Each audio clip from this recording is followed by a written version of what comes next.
Laquelle le rallye n'a plus vraiment sa place, mais je peux vous dire que dans sa tête, il n'a certainement pas oublié tous les très bons moments qu'il a pu passer derrière le volant d'une voiture de rallye, et entre autres cette année 2022 qui avait fait de lui le champion de France. Il va aller faire son deuxième là-bas.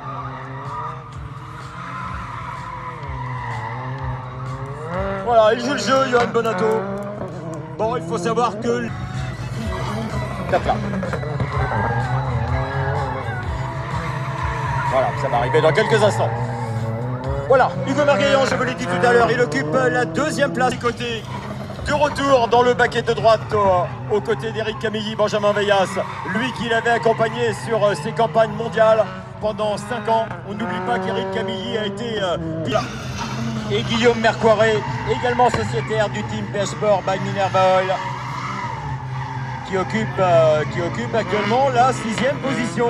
Voilà, petite erreur, parce que l'Alpine, auteur d'une belle première étape, Raphaël Astier, il occupe ce soir la 4e place du classement provisoire. Il est en tête du roue motrice,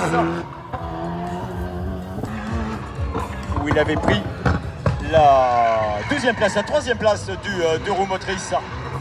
Et actuellement, Quentin Gibert, on le retrouve en 5e position. Voilà, surpris, un Patrick Brouillard que l'on retrouve en 8e position après le 6.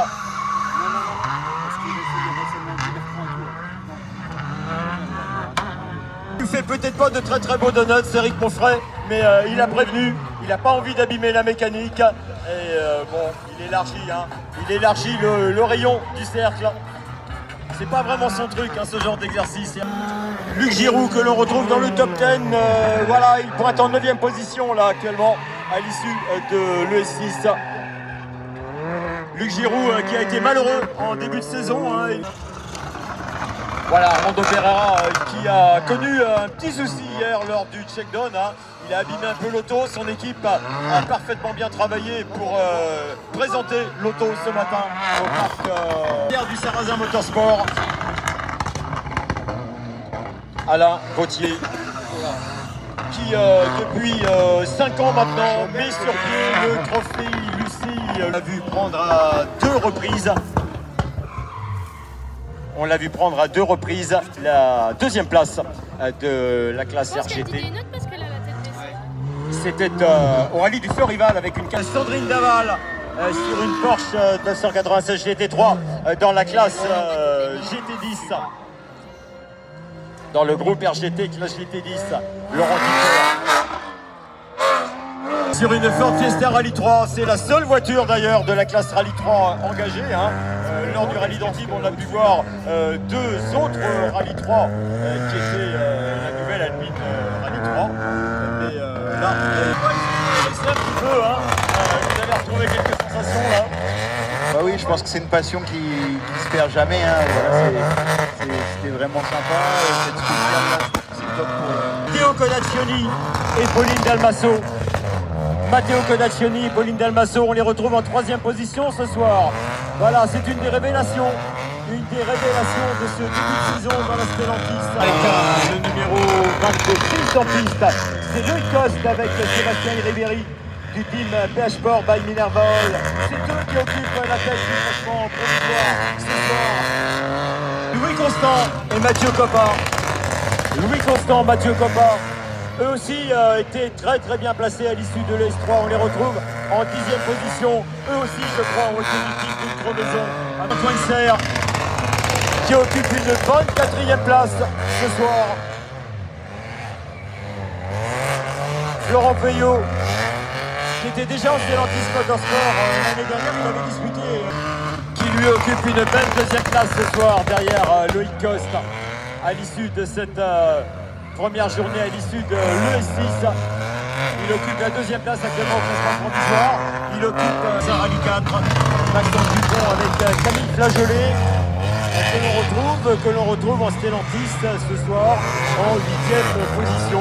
Voilà, alors peut-être que vous êtes surpris de voir Étienne 208 et de Braun. Et là, il occupe actuellement la première place du classement du trophée Michelin amateur. classement général. C'est trop vite. Voilà, Sébastien Masson. Sébastien Masson, dans le classement provisoire du trophée Michelin amateur, on le retrouve en 15e position actuellement. Et Christian Nicolet occupe actuellement la 2e place du classement provisoire du trophée Michelin amateur, derrière Ludovic Jeudi justement.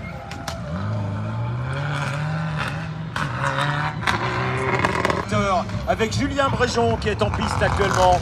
Julien Bréjon avec Amélie Arrivé. On les retrouve en 6e position du classement provisoire du trophée Michelin amateur après le S6, eux qui étaient sur... Voilà, c'est Myriam Peretti qui est en piste actuellement avec Laura Salini au volant d'une Clio Rallye 4. Et je vous en parlais tout à l'heure de Myriam Peretti qui dispute son tout premier rallye de championnat de France. Qui a pratiqué l'autocross, c'est un ancien champion de France, ancien champion d'Europe d'autocross, c'était en 2012. Il est arrivé au rallye vers les années 2017-2018. Bon, la 9e place en pile, il occupe d'ailleurs actuellement la 3e place du classement provisoire de Clio Trophy. On l'a vu remporter la classe Rallye 5 à la finale de Béthune, 2 fois 2e Rallye 5 à la Meuse avec Guy Marchal. Avec Christine Herré à ses côtés. Oui, dans le trophée Michelin amateur. Oh, il est loin, il est trop loin, il a dû avoir des problèmes. Hein. Ah oui, c'est pas normal qu'on le retrouve là. Hein. Ouais, il dit... Ah oui, non mais là, Allez. mais range là ta poubelle. Allez, ce serait bien Kevin Poisson qui est en piste là, avec Valentin Maréchal. Et dans un instant, Alain Didier Laurent. On retrouve en 2e position ce soir. Et voilà, un autre pilote référent dans la région Grand Est, c'est Patrice Cordier, avec Marie Bajolet. Alors cet auto, c'est aujourd'hui un petit peu qui nous embête parce qu'il part avec un gros numéro. En revanche, eh bien, il est toujours régulièrement placé dans le top 10.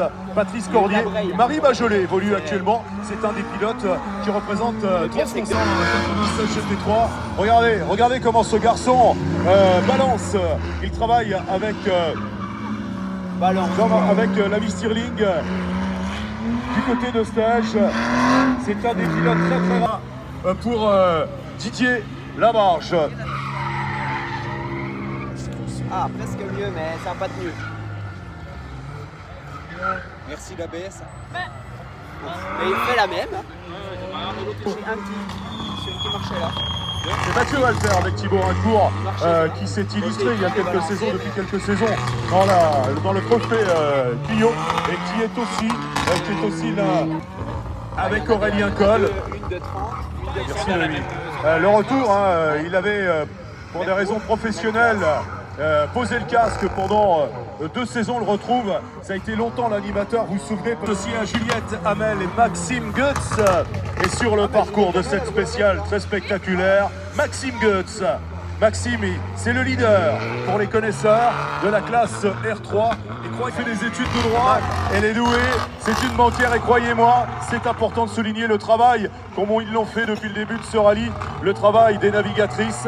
Elle en est le parfait exemple. Madeleine Smith, Sébastien Alter et Pauline Chauffel avec la Clio R3T dans la classe R3. Ils sont 5e. Sébastien court épisodiquement et peut-être un manque de roulage.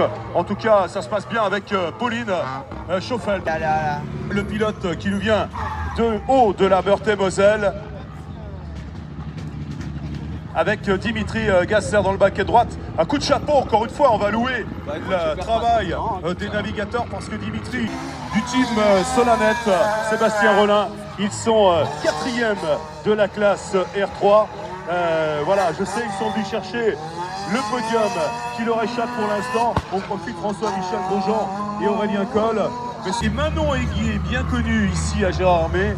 Manon Aiguier dans le baquet de droite et Jérôme Guérin qui revient donc à la compétition. Jérôme Guérin qui a été... Et la valeur n'attend pas le nombre des années. Un gros coup de frein là-haut au fond de la spéciale. Une spéciale spectacle qu'il dispute pour la première fois.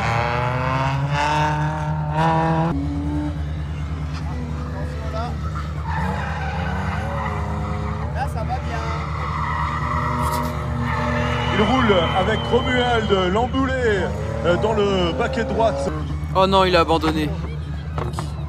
Le lancerez-vous? Donc je respire aussi. Hein.